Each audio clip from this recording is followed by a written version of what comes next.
Hi, let's look at the practical application you are developing here. So this is a mobile application developed using Apple iOS Swift programming language. So the source code you will be creating, this is the source code, and when you run it, you will learn how to develop this calculator, and the operations plus subtract will work clear. So you will learn the complete GUI development, and you will learn about event handling, and you will learn about basically how to create a complete simple mobile application using Apple iOS. So let's see how to do it now. Hi everyone, welcome to Apple iOS Swift mobile application development complete project calculator part 2 event handling. So this is part 2, so you have to make sure you look at part 1 before this. We'll be using these tools for this lecture, and make sure to look at part 1 and these prerequisites. In this session, we will be doing the event handling for the calculator we developed in the previous part 1. So you will be learning about nil, unwrap and coalesce k operator when you do the practicals. As usual, it's going to be practical demonstrations. So now let's go and do the practical. Okay, so this is the calculator we developed in the previous part. So we have the GUI. Now we have to write the coding. So to write the coding, first of all, you click on the view controller, and then you have to load the assistant editor. So click this icon over here and say assistant. But if you are using a slightly different Xcode version, the option may be somewhere else. But it's the same concept. So we are using Xcode version 13.0. So in that, you find assistant editor over here. Somehow you have to find the assistant editor. Click on the assistant editor. So then what it does is it divides the screen into two parts. So the first thing you do is you need to connect the text boxes to the code. So what you do is you make some space here. Then you click on your first text box. Then you press the control key and you drag it like this. And you will give a name. Let's call it as txt number 1. And click connect. So it creates an IB outlet. Then keep the cursor next. Click on the second text box. Control drag. Then let's give the name as txt number 2 and click connect. Click on the third text box. Control drag and let's call it as txt answer and click connect. Awesome. So now we got the three text boxes connected. The next thing you have to do is you have to connect the buttons to write the functions. So you click on the first button and do the same thing. Control drag, and these are methods. So you give a name like add and you click connect. So these are properties and these are going to be attributes. So you can call them as attributes or properties, and these are functions. So I got my first function for the add button. Then click on the minus button, control drag. Let's call it as sub method, subtract. Then keep the cursor down. Click on the divide button, control drag. Let's call it as div, the divide method, and click connect. Let's make some space. Control drag the multiply button. Let's call it as mul. Enter. Then control drag the clear button. And let's call it as clear. So now close this view controller source code. So that assistant editor, what it did was actually loaded this view controller source code. So you can now double click on the view controller over here and you can see it back. So the top three are basically properties, so attributes, and then these are functions. So first of all, let's start by writing the code for the clear button. So your first text box is connected as txt number 1. So when it comes to clear, you can say txt number 1 dot text. Text is a property. You can say it's blank. So this will clear the first text box and the second text box and the third text box. Let's say txt number 2. This is txt answer. And once you clear it, you want the cursor to move to the first text box. So what you can say is to move the cursor to the first text box, you can call a function called become first responder. So call this method become first responder. So let's run this now and see whether it works. So the clear button should start working now. So let's put some sample data and see if the clear button would work. So let's put some numbers, just some sample numbers. The add is not working, so I will have to put some number here. And now let's click the clear button. As you can see, when I click the clear button, it clears and it moves the cursor. So now it completed the clear button. So let's write the code for the plus button now. So the function is add. So let's do the coding for the add now. So first of all, what we have to do is we have to get the text from the first text box, which is txt number 1, and then we have to convert it into a number, and then we have to assign it into a integer variable. So first of all, let's create an integer variable. So you say var, this is the variable name, colon int. So it's of type int. Now to this integer variable, you have to assign the data from the text box. So to refer to the data from the text box, you will say the text box number dot text. But now this is a string, right? Because when you look at the text property is not a number. So the text property, as you can see, is a string, and it can even be null. The question mark, what the question mark says is it can even be null. So we have to tackle few problems. One is it can be null. So if we are converting it into integer, then the program can crash. So we have to do a couple of things. One is if it's null, we have to give a default value, let's say a 0. Right? That is one thing we have to do. Right? So we will have to start with that. Plus then again we have to convert it into a integer as well. So the first thing is, if it is null, we have to say okay, assign a default value of 0, right? So this is how you do it.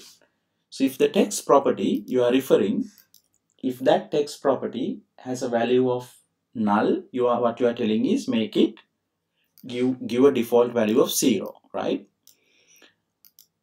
So now it's very interesting here. So then also we have to convert it into an integer.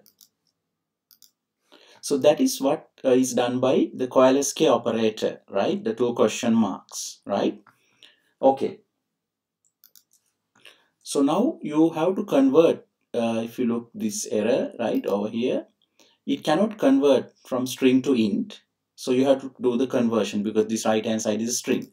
So what you do is you will now convert it into an int. So you will say int open brackets, right? And then you cover everything and you put the closing brackets.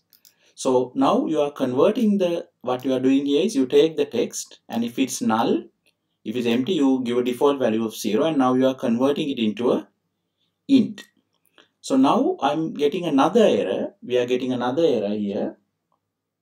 We look here, it says value of optional type int must be unwrapped to a value of type int. Then it says coalesce using question to provide a default value, right? Contain with the optional value contained likewise. So what it basically says, either to unwrap or it's telling force unwrap, right? The third one. So force unwrap. So if I put that option, basically what, but see, it says force unwrap to abort execution if the optional value contains nil, right? So it will force unwrap and abort execution. So if I put this, it will force unwrapping and abort execution. So that is one fix over here, right? Now, what is this unwrapping? What is this force unwrapping? Let's look into that. So this unwrap option over here, so with this force unwrap, what you are telling is, you are telling Swift, when you put this, it's force, you are telling Swift that you are you are pretty sure that the value will not be null or nil. But if the value is nil or null, then what will happen is the program will crash. So that is what happens here. The other option is, without force unwrapping, you can use the Kowalski operator and you can give a default value. So you have both the options. This yellow color message is a warning. We can ignore it for now. So without force unwrapping, you can put the Kowalski operator, the two question marks, and give a default value of 0. That way what happens is, if this is nil, it will assign a default value of 0 into this variable. Okay, and this warning says the variable is never used, right? Or removing it. So, but we will be using it in a little while. So what we will do now is, we will copy this and do the same thing for number 2, right? txt number 2. Now the next thing is, so now you got the values from the two text boxes and then you converted them into integers. So the next thing we will be doing is, you will create another variable of type int and you will add number 1 and number 2. So this way you are adding the two numbers and making it into a integer. So now you got the two numbers added. So now what you have to do is, you have to convert this again into a string. So you create another variable of type string, and you will convert this answer into a string. That is because to the text box answer, dot text, you have to assign a string, which is the S answer. So this is how you get the two numbers and convert them into integers and add them and put it to the text box. So let's see whether this is working. So let's click the run button and let's see if it adds the two numbers. So let's put a value of 10, and let's put number 5, and let's click plus. So as you can see, it works, it adds. Now let's do the same thing for subtract, multiply and divide.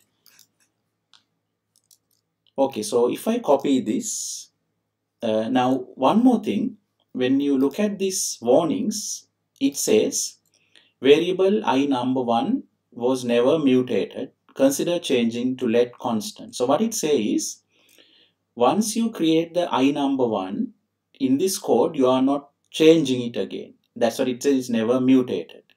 So if you are not changing the value again, it says consider to use the let constant, so that you can, instead of var, you can use the let keyword and then it becomes a constant. So it's not changing. It's optional for you to do it. If you want, you can do it.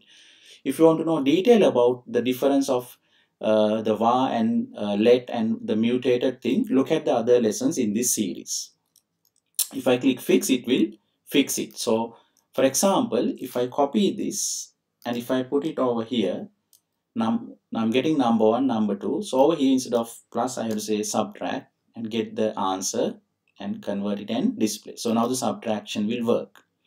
But then the same warning is here. So it says replace var with let. So if I fix it, instead of var, it will be let.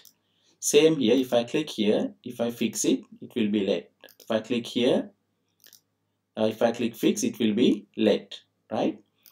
Okay, so same here, if I click fix, so it's let, right?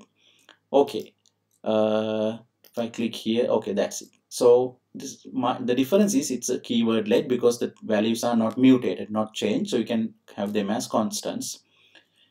So now it will work. So if I just copy this for the divide, and if I copy it for the multiply, and if I just put the divide symbol over here, and if I just put the multiplication symbol over here, this should work. So if I click the run button, this should be in action now. So let's put 10 and let's put 5. So plus is 15, subtraction is 5, divide is 2, multiplication is 50. Awesome. So the functions are working and the clear. Awesome. So excellent. So you all learn about how to use mobile apps, basically Apple iOS, Swift, and do a mobile app and to write a calculator, and you learn the GUI development and constants and event handling, and especially you learn about the using the storyboard and the having view controllers and then writing the source code in the view controller.